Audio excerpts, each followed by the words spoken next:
Olá, pessoal do Vinhos e Prazeres. A entrevista com Philippe Blanck, da vinícola, fabulosa vinícola Paul Blanck, da Alsácia, foi tão interessante que acabamos dividindo em três partes a entrevista. E nessa terceira, ele conta para a gente as características dos seus vinhos, que são fabulosos. Se gostarem, coloquem um like e sigam para receber cada vez que tiver um novo vídeo. Até mais, obrigado pela audiência.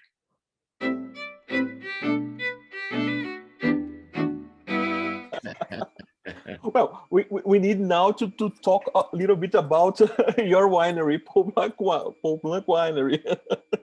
When the people come to go to visit Paul Blanck Winery, I have to tell you, my cousin Frédéric is an artist. So when you are an artist and you are creating wine, the first point is precision and harmony. What do you want more?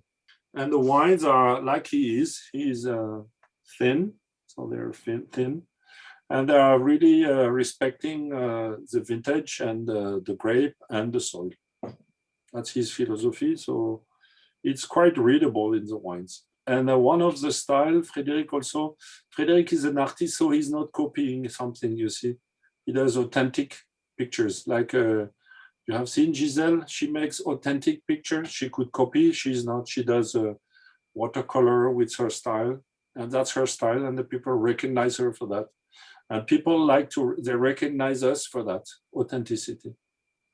But bizarrely, I have to tell you, we have never done better wine than we do now, and we are less recognized. Well, it's not the point, I don't care. But there is a little frustration anyway, because it's not a recognition. But anyway, the people that comes to visit us are always happy to come, and they always come back. So that means, for me, it's a good, let's say, signal. But when we do tastings and there are 20 or 30 wines, sometimes we don't show up because it's not our philosophy.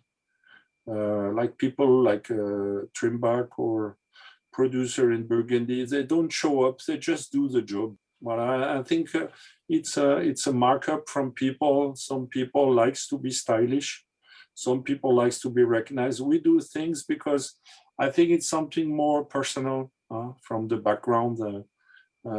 As I said, Frédéric is an artist, so I'm very proud to work with him because he does very authentic and real juice. So as good as it gets, I'm happy for that. And I read that your lands, your ancestors, and bought the land in the 1600. 1610, yeah. We came from Austria. Yeah. The Planck, Max Planck Institute, the specialist of physics. Actually, he was not Austrian, he was German. Planck, because you know the German cannot pronounce the P, so they pronounce B. So we were, you know, Alsace is connected with Germany, Austria, Hungary, Switzerland, because we were part of the Habsburg. Yes. The Holy Germanic Empire, they had rulers and kings and dukes. And so the Habsburg were ruling, let's say, the south part of the Holy Roman Empire from Charlemagne. And so the people were traveling naturally. And after the plague in the 13th, 14th century, all the villages were almost destroyed. So for example, in Kinsheim, after the plague, so 14, etc., you had 10 families left. So 10 families left in our village. Okay. So the ruler, the Habsburg, decided that when you come to Alsace from all over this area, the Habsburg area, you could be owning your land after 50 years after the plague. So there was a lot of migration from poor countries, from poor areas, from Hungary, Austria, Germany, that came down to. And for example, on my ancestor, on my grandmother's side, there were probably Jewish family called Schiffman that came from the Rhine River middle age. And so they get a new identity, a new life when the people were migrating to United States. And after that, at the end of the Middle Age, in the village, everything was under the power of the ruler and the religion. And so after the beginning of the middle class was the 16th, 17th century. When we became French 1648. And from that point of view, we started with the Renaissance, having a middle class. So the wine growers were considered as being a middle class when they own land. They did not own a lot. They own a little bit, so they get the social status. And so after 1648, we had the French Revolution. And on the French Revolution, there was a distribution of the goods of the church. And so the middle class, who was not Catholic, because in Alsace we had the freedom of religion since the 16th century. The middle class who was not Catholic bought the land of the Catholic church. And so you had the rise of the négociants with the founding of the church, the Protestant Church of Germany, who rented money to buy land to establish the religion, the Protestant religion in Alsace. And so we had Catholic, Jewish, that were the brokers. And for example, in the 14th century, they found a treasure in Colmar. And so I had to speak at the Metropolitan about the place of the Jewish tradition in the wine culture. And so this négociant, he was a broker. So when the people were buying wine from Alsace, they came down by boats with wood.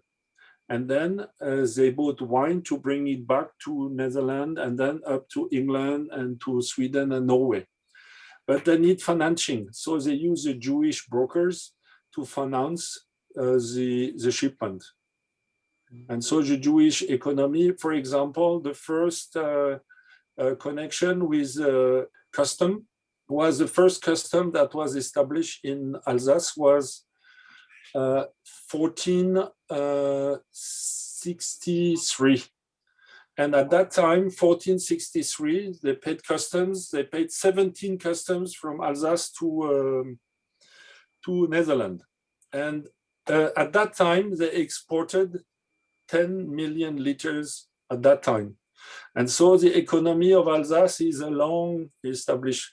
And so the Swiss people, they were poor people at that time. So they brought salt, they brought wood, they brought to get the gold to buy the wine.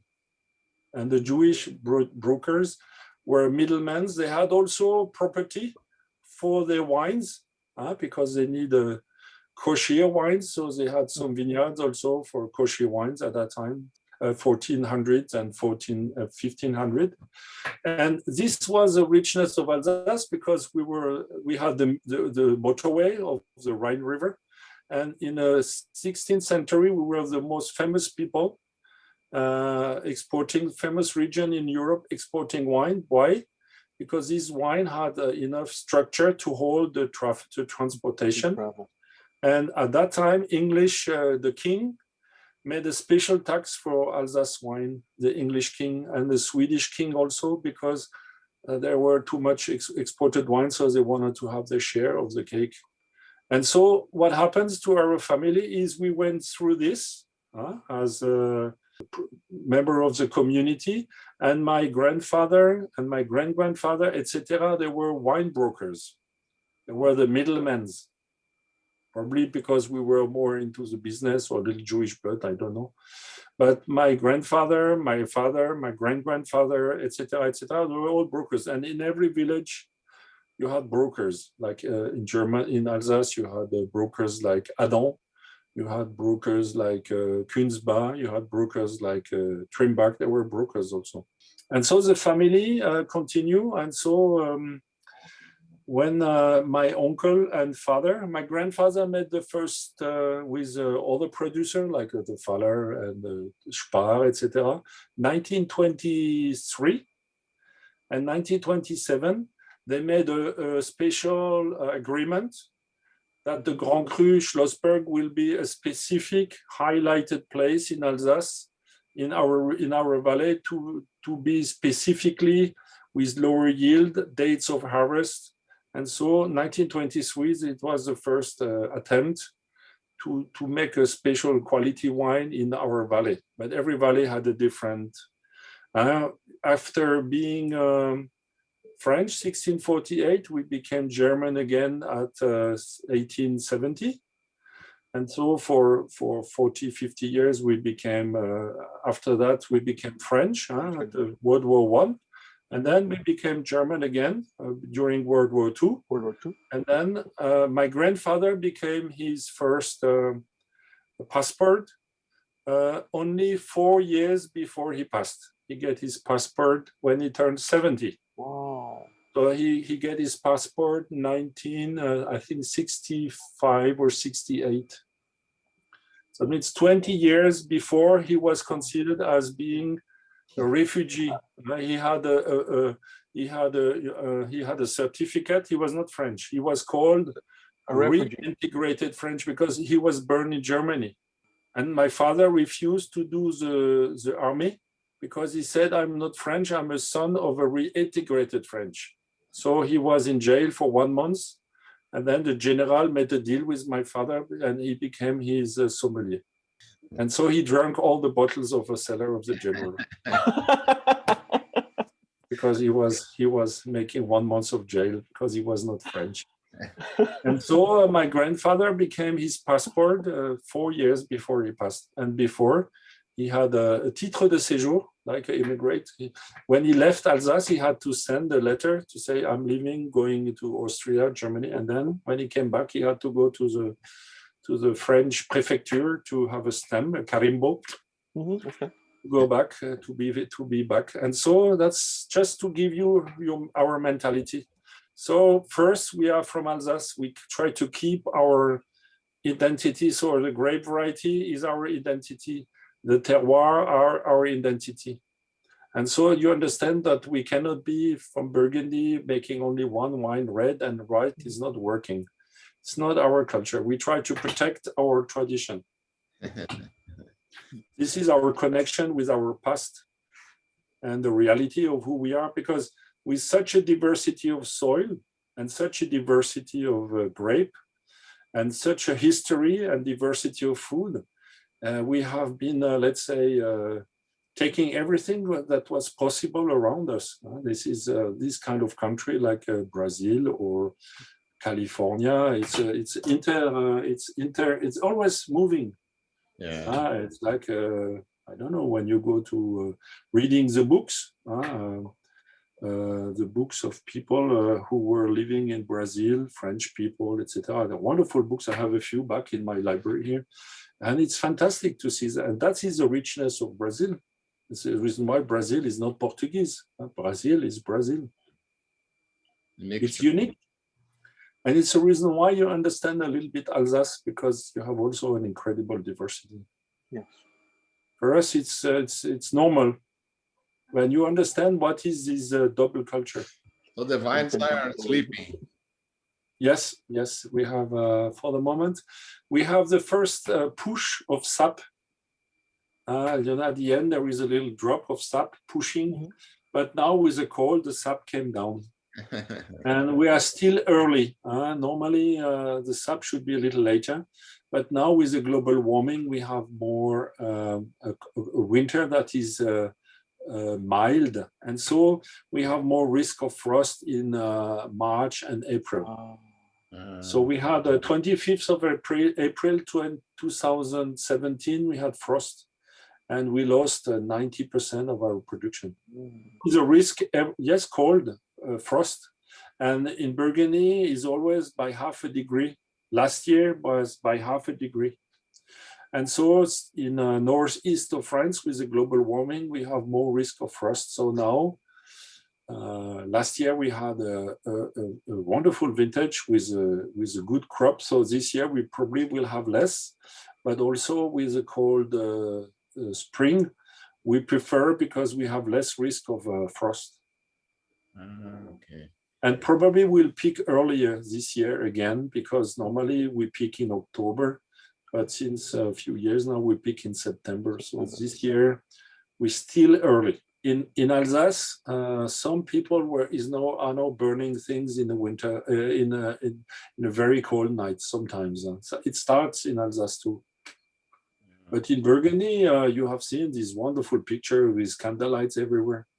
This is already on since 2 or 3 years now, especially places that are very expensive in Gevrey, in Courton-Charlemagne, in Puligny-Montrachet. They do it. It's almost a little ritual for them, you know, because it's something new. So everybody's gathering, drinking wine by making the candlelights. It's a little romantic now. Bon. Your main grape is a Riesling. Eh ben voilà. In Alsace, yes, we do mostly Riesling. We're 30% of Riesling. But we do a grape variety Gewürztraminer. We do 15% Pinot Noir.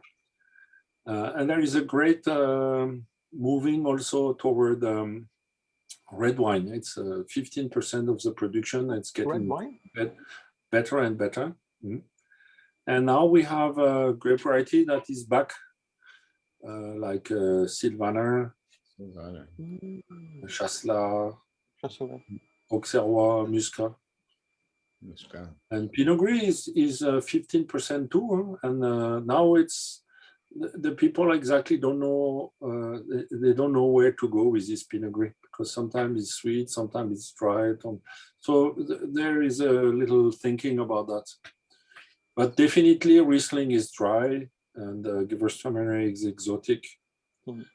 Yeah. And the red wine of Alsace are really constantly increasing in quality.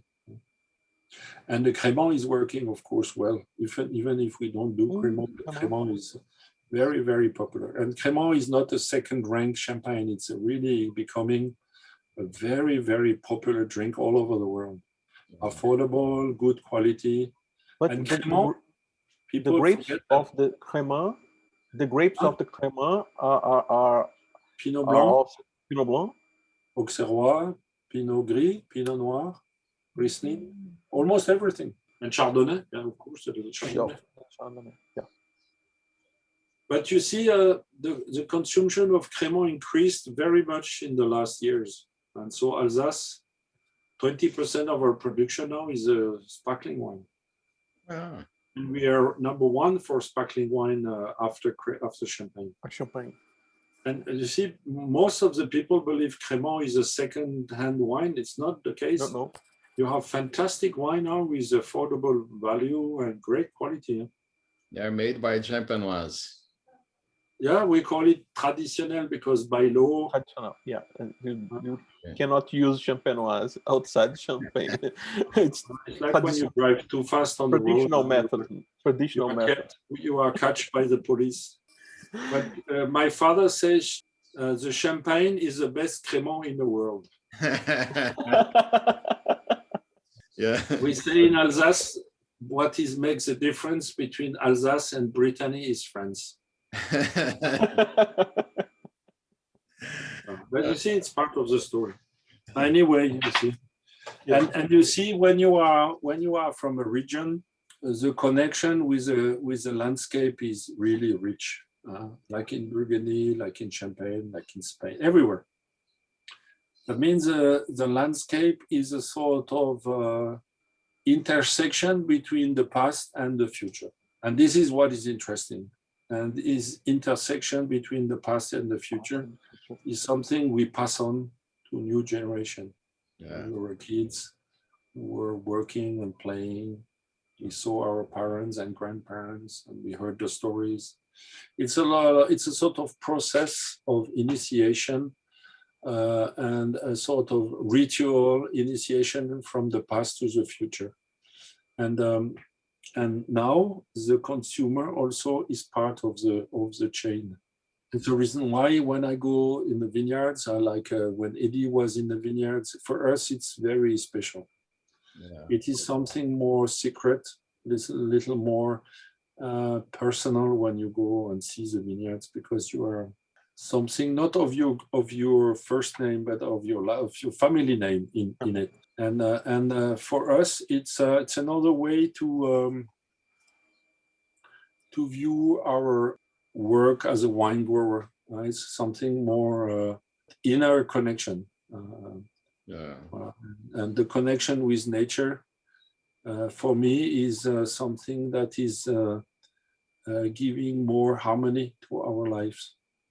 When you connect with nature, you have more harmony. When you work with the seasons, like we are in Europe, if you follow the seasons, if you follow the cycle of nature, it's the reason why organic and biodynamic is very natural. We go back to what our grand tradition was doing, observing, understanding, accepting.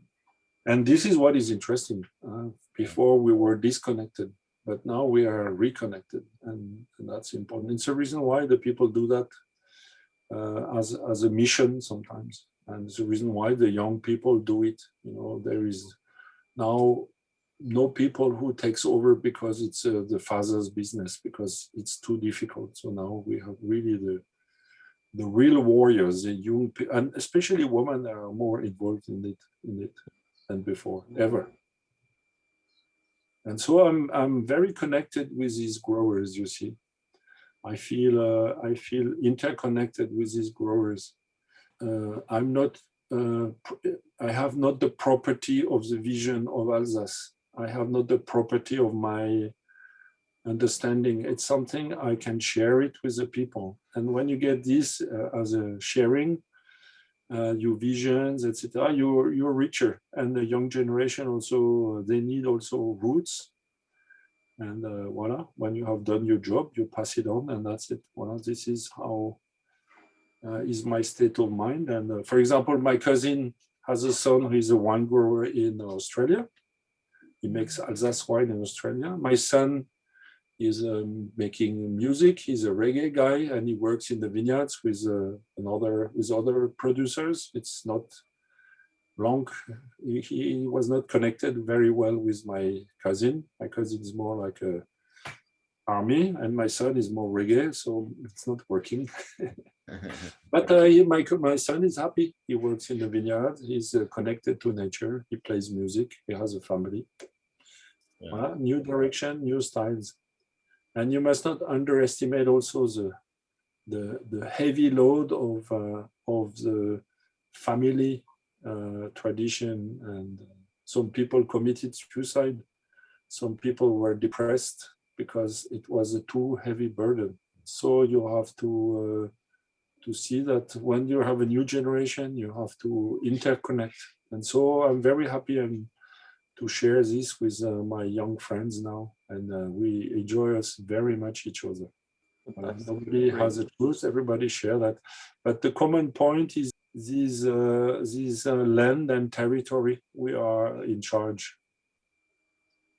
And we feel very proud of that. When you wake up in the morning and you see these landscapes of vineyards, you feel very privileged. And every time I travel, I come back home, I say, wow, what a beautiful garden. Louis XIV, when he took over Alsace, 1648, when he came to Alsace, he said, what a beautiful garden. And it's still a beautiful garden.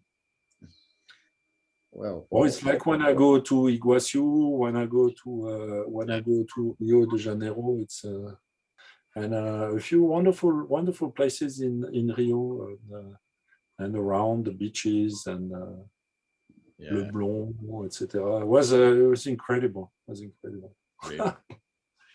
And this is when you travel and when you come home and you say, oh, but you get richer from this sensation, and also you come back and you see that the values of your country, like Alsace, it's something that was unconscious. But when you travel and you come back, for example, you treasure hospitality in Alsace because people are naturally hospitable. And when you travel and you see this hospitality, you say, oh, okay. and respect. I say, okay, garden, okay. Well, I see. And so when you travel, you come back and you see your area with new eyes. Well, we took a lot of your time, and yeah, we took a lot of our time. I want to. You see, it's thank a you sort very, of, very much. Merci beaucoup. voilà. I hope Thank it's you, not, and I hope, to what I said. And I hope you have the opportunity to meet personally in Brazil or in France, in Alsácia or in São Paulo. I expect that to have an opportunity to share, not just one, but a few wines, and more than that, more than share wine, share more histories, share this pleasure time. Celebration, as you said, my friend, appreciation of celebration, and it's there is a lot of. I just wanted to say, I forgot to tell you, I was studying the neurosciences, and in the neurosciences you have two different circuits. You have the circuit of desire and you have the circuit of pleasure. Circuit of desire is very, very stable, very, very strong. When you have a strong desire, the strong desire is another brain area than the pleasure.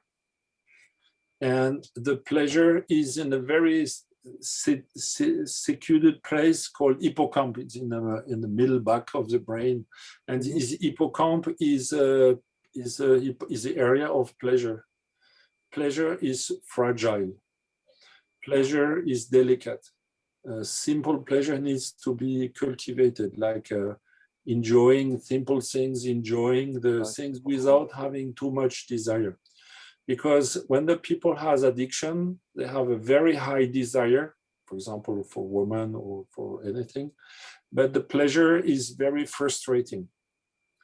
So by discovering that, that means you have to give attention to the little pleasures that are not with the intense desire, because intense desire is a sort of strong desire is sometimes leading to murder, to crazy things.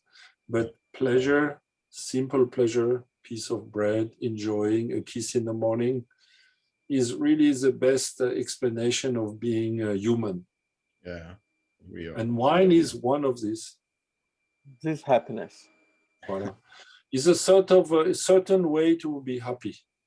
Yeah. Voilà. So in the neurosciences, this is important to make the difference between the fragile desire and as a fragile pleasure and the strong desire. That is addictive, strong desire. But pleasure is not addictive in a sense of when it's done naturally. So Paul is finishing the time. We have to say thank you for you for your new. I have to thank you. More than you take me out of my kufu. You see, everybody here we can have humanity without traveling, and this is a new way to communicate. And probably in the future, virtuality will be. Probably in the future, you will have a hologram where you can touch and feel and smell. One of our people seeing future said, this is the future. Holograms, virtual, where you can touch and feel naturally the person in front of you. And drink wine by virtuality. I don't know. This is more complex.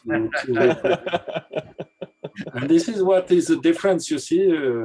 It's not, you cannot create wine. You can make wine like you do beer, but it's not the same complexity. Industrial wine you can probably create, but wine, natural wine from the earth and from the people, it's not working this way. It's an alchemy.